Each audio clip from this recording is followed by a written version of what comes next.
Welcome back to the Practical Money with Theo, where we turn complex money into simple systems. If you want to take control of your money and feel more confident about your financial future, you are in the right place. Before we continue, the ideas I share in this episode reflect my own views and experiences. They are not personal financial advice. As always, be a student and not a follower. In the last 2 episodes, we've been talking about something that millions of families understand: the privilege of helping, the responsibility of helping, and sometimes the pressure that comes with helping. Many of us know what it feels like to receive a phone call or a message telling us that someone we care about needs support.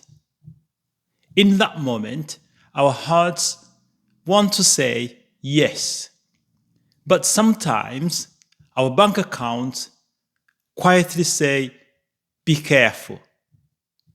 So today, I'd like us to ask a different question. Not, should I help? But can I help without losing myself? I believe we can, but perhaps not by trying harder. Perhaps by thinking differently.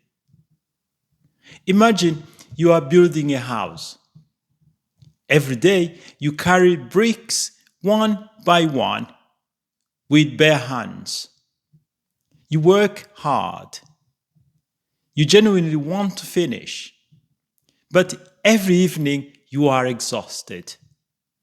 Then one day someone gives you a wheelbarrow. The bricks haven't changed. The destination hasn't changed. The work hasn't changed. Only the system. Suddenly, you can carry more bricks with less strain. You still have work to do, but now you can keep going. Perhaps our financial lives are exactly the same. Sometimes we think the answer is to work harder, earn more, sacrifice more, carry more. But perhaps the better answer is to build a better wheelbarrow, a better system. Because good systems don't remove responsibility. They make responsibility sustainable. Can I ask you something? If you truly love your family, does making a financial plan mean you love them less? I don't think so. In fact, I think the opposite is true. Planning is one of the ways we protect the people we love. Without a system, even the strongest love can become overwhelmed. When generosity depends only on emotion, it changes from month to month. When life is going well, we give more. When life becomes difficult, we pull back. That's human. But what if generosity became part of our financial system?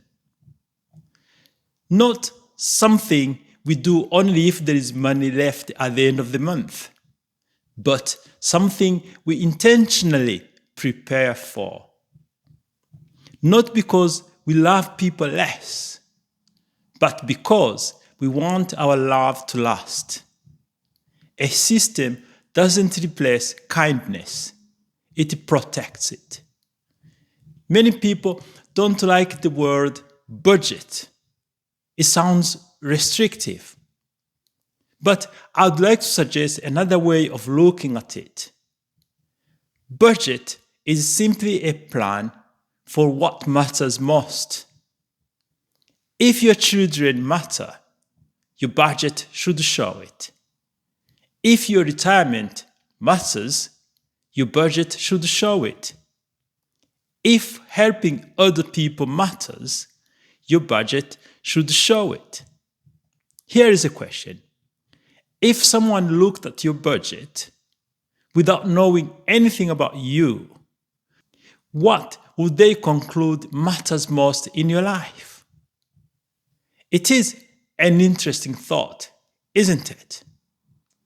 Because our money often tells a story about our priorities, whether we intended it or not. Think about this. Most of us prepare for Christmas. We prepare for birthdays. We prepare for holidays because we know they are coming. So why don't we prepare for generosity?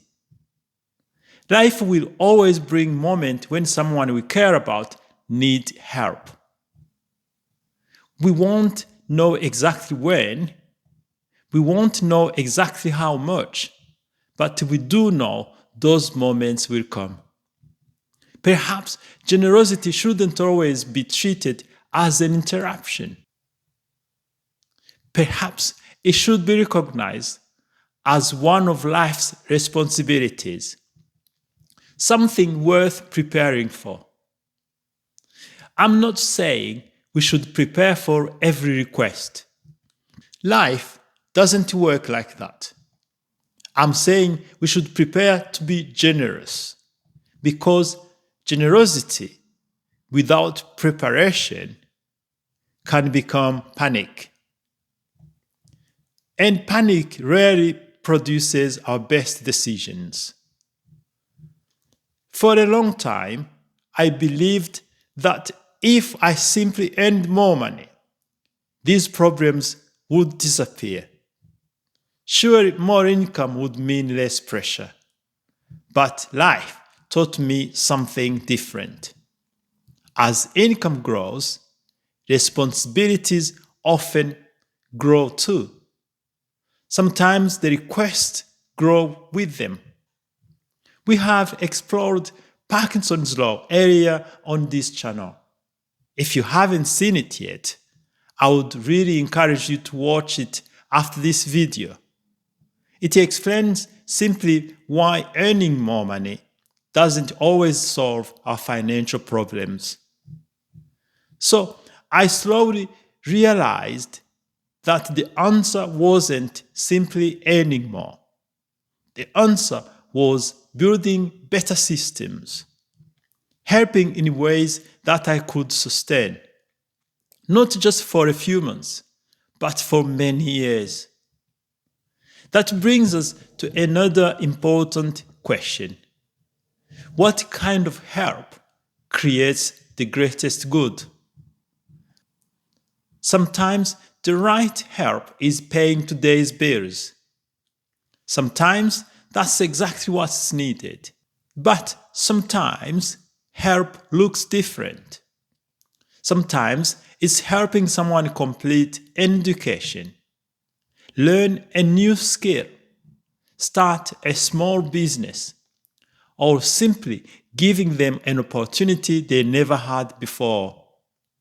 We can never guarantee the outcome. Life doesn't come with guarantees, but thoughtful generosity does more than solve today's problem. Sometimes it creates tomorrow's opportunity. And perhaps opportunity is one of the greatest gifts we can give. For many years, I thought love and financial wisdom pulled in opposite directions, as though choosing one meant losing the other. I don't believe that anymore. Love without wisdom can become exhausting, and wisdom without love can become cold.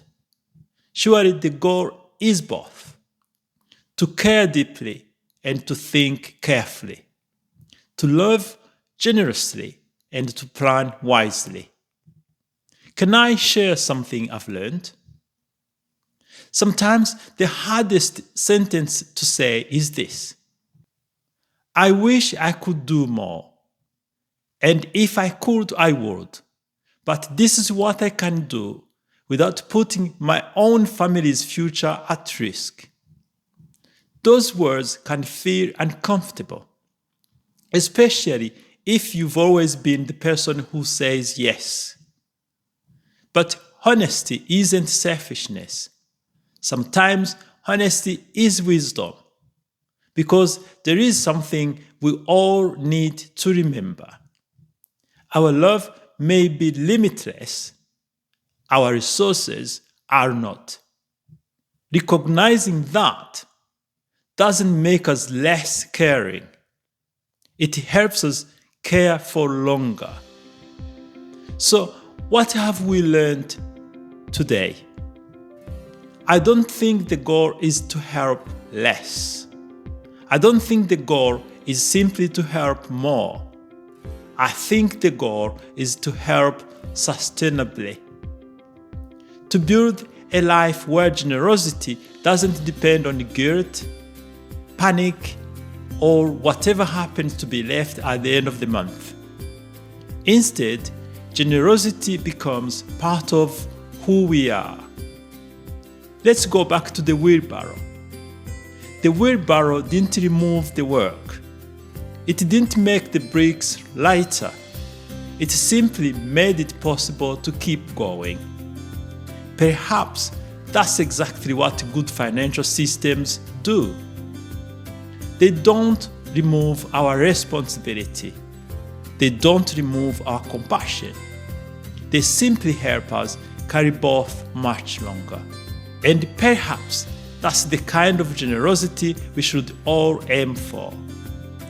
Not generosity that burns brightly for a short time, but generosity that quietly changes lives year after year. If today's episode has changed the way you think about generosity, even a little, then we've made progress. Not because we've answered every question, but because we've started asking better ones. We've discovered that planning isn't a lack of love. It's one of the ways love protects itself. We've discovered that generosity deserves a place in our financial system. And we've discovered that helping others should never require losing yourself. But here is the thing. Even the best system can't answer every question. Sometimes two choices stand in front of us. Sometimes helping one person means saying no to another. Sometimes there simply isn't an easy answer. That's what we will explore in the next episode. Until then, keep fixing your system, because when you fix your system, you don't just change your finances, you change what your money is capable of doing in the lives of the people you love. I am Theo. Thank you for watching, and remember, fix your system, fix your money. God willing, I will see you next week. Bye-bye.